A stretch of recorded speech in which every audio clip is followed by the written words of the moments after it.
Hello mga kabusing! Welcome back to my vlog.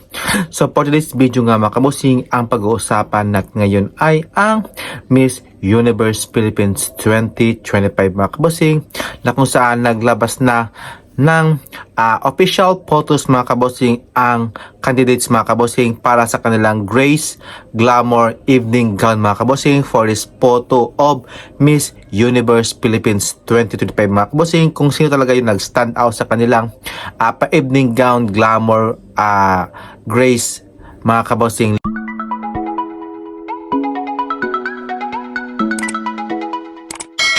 So, before anything else mga kabosing, is nice kung muna kayong batiin ng magandang umaga, magandang tanghali, at syempre, dito sa bansang Bahrain is hapon na mga kabosing. So, sana ay nasa mabuti kayong kalagayan. At syempre mga kabosing, narito yung aking mga napipisil talaga na nagstanding talaga at syempre sophisticated, simply and elegance mga kabosing, nung nakitaan ko talaga yung kanilang photos na may pagka-stunning talaga at syempre when it comes sa kanilang pose at syempre may grace sa kanilang glamour evening gown mga kabosing.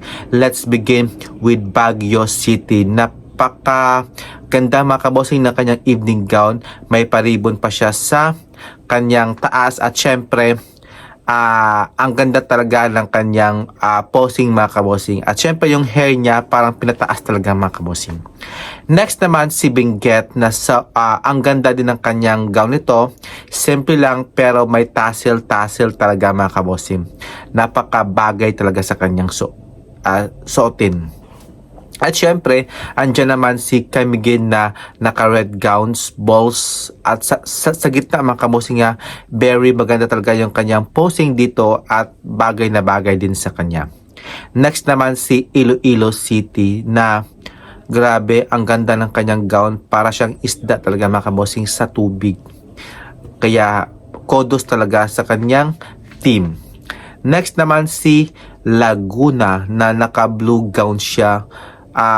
Ganda talaga at simple lang mga kabosing, pero hindi ko siya makitaan sa kanyang full with kanyang sa paa, pero parang naka 1/4 lang yata yung kanyang pictures dito, pero total talaga is sobrang ganda at bumagay talaga sa kanyang skin tone yung kanyang blue gown. Next naman si Los Baños Laguna. Yan, naka silver gown siya, maganda. Sobra talagang elegant tingnan at bagay talaga kay Los Baños Laguna. Next naman si Malay Aclans. May pa-flowery talaga yung kanyang gown at siyempre parang blue yung kanyang gown dito mga kabosing, at ang ganda talaga at ang bumagay talaga sa kanyang looks yung kanyang gown at yung color na gown niya mga kabosing ni Malay Aclan. Next naman si Muntinlupa. Grabe no, si Muntinlupa no, ang ganda ng kanyang gown na naka-red talaga, parang si Cinderella gown. Lumalaban talaga itong si Muntinlupa at bumagay talaga yung kanyang face, yung kanyang galawan mga kabosing. So approve na approve talaga ako kay Muntinlupa. Next naman si Negros Occidental. Kakaiba talaga yung kanyang gown at syempre yung kanyang black talaga mga kabosing. Kaya nagustuhan ko talaga yung kanyang gown na black kasi kakaiba talaga mga kabosing, bumagay talaga sa kanya. When it comes sa kanyang photos dito, bagay na bagay talaga. Next naman si Nueva Ecija na naka-brown gown siya. Ang ganda talaga. Ang tangkad talaga ni Nueva Ecija when it comes sa kanyang posing talaga. Approve na approve talaga at bumagay talaga sa kanya.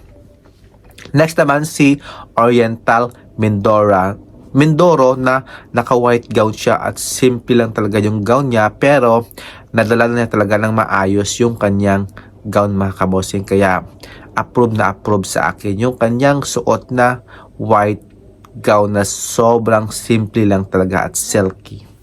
Next naman si Quezon City na maganda rin yung kanyang gown, naka-crystal diamond siya.